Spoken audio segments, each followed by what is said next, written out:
ये हमारे परम पति का दासत्व है। गर्व से जैसे वो मांग भरती है, मंगल सूत्र धारण करती है, ऐसे ये तुलसी जी ये हमारा मंगल सूत्र है हमारे प्रीतम परम पति के लिए।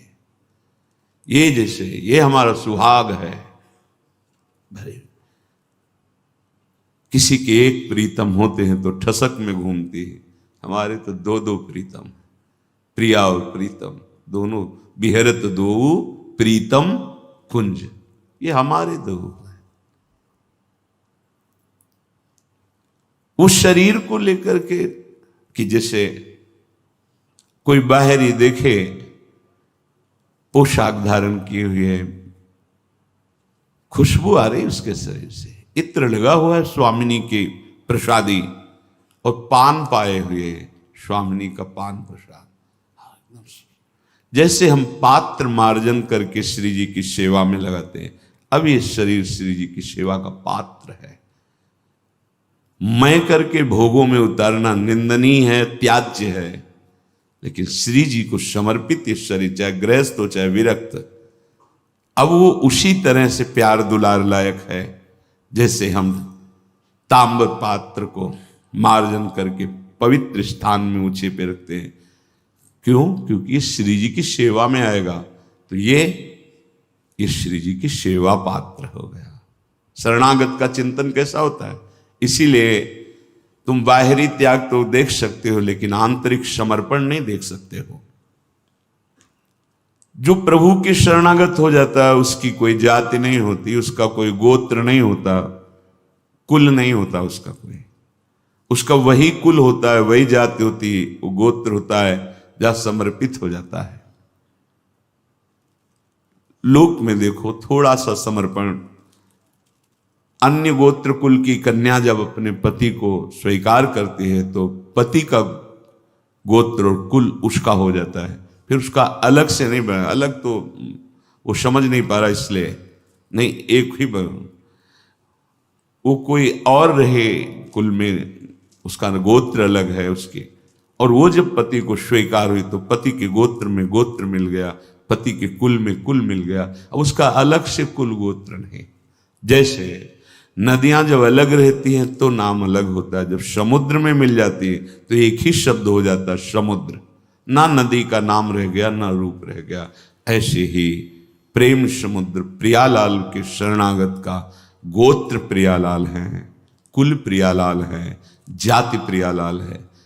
इसीलिए हमारे प्रियालाल की शरणागति में कभी किसी से नहीं पूछा जाता आपका गोत्र क्या है, कुल क्या है, कौन सी, हमें इससे नहीं। आप हमारे प्रभु के अंश हो, प्रभु के शरणागत होना चाहिए, शरण होइए, बिल्कुल समान व्यवहार आपके साथ होगा, उसमें थोड़ी भी व्यवहार में कि आप इस जात के हैं तो आप इस सेवा में नहीं आ सकते, नहीं। देखो ना, किसी का परिचय नहीं कि आप किस जाति के हो, किसी का परिचय नहीं, 10 वर्ष से आप सेवा में हो, किसी का परिचय नहीं। ये यहां मात नहीं, मात है आप प्रभु के हो, बस प्रभु के हो के अपने जीवन को प्रभुमय बना दो। सेवक जी महाराज कहते श्री हरिवंश सुगोत कुल देव जाति हरिवंश। हरिवंश का तात्पर्य वृंदावन में विराजमान सहचरियों के मध्य में प्रिया प्रीतम, यही हमारे गोत्र हैं, यही हमारे कुल है, यही हमारी जात है, यही हमारी साधन है, यही हमारी सिद्धि है। श्री हरिवंश सुगोत कुल देव जाति हरिवंश, श्री हरिवंश स्वरूप हित रिद्धि सिद्धि हरिवंश, सब कुछ प्रिया प्रीतम। ऐसे ही प्रभु के चरणों में समर्पित जो हो जाता है वो निश्चिंत हो जाता है, निर्भय हो जाता है, निशोक हो जाता है, निशंक हो जाता है। उसके हृदय में किसी भी तरह की कोई चिंता, भय, शोक ये नहीं रह जाता है। पर ये होता वही उसी को है जो संपूर्ण आश्रयों का त्याग करके एकमात्र भरोसा ले लेता है प्रियालाल का, प्रभु का। अब ध्यान से सुनना, जब प्रभु के आप आश्रित हो गए तो अब तुम्हारे अंदर ये चिंता, ये शोक नहीं होना चाहिए कि अभी मेरे अंदर तो भाव सुधरे नहीं। बहुत सुंदर विषय है। हमें कोई उन्नति तो दिखाई दे नहीं रही है। हमारा शरीर भी, समर्पण किसको कहते हैं? शरणागत किसके हुए हो? किस बात के शरणागत हुए हो? ये देखो, शरणागत का प्रधान साधन भगवत प्रेमी महात्माओं के संग से ये होती शरणागति।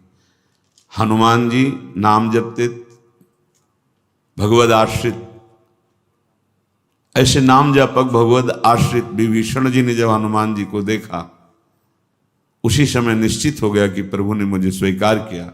और उसी समय से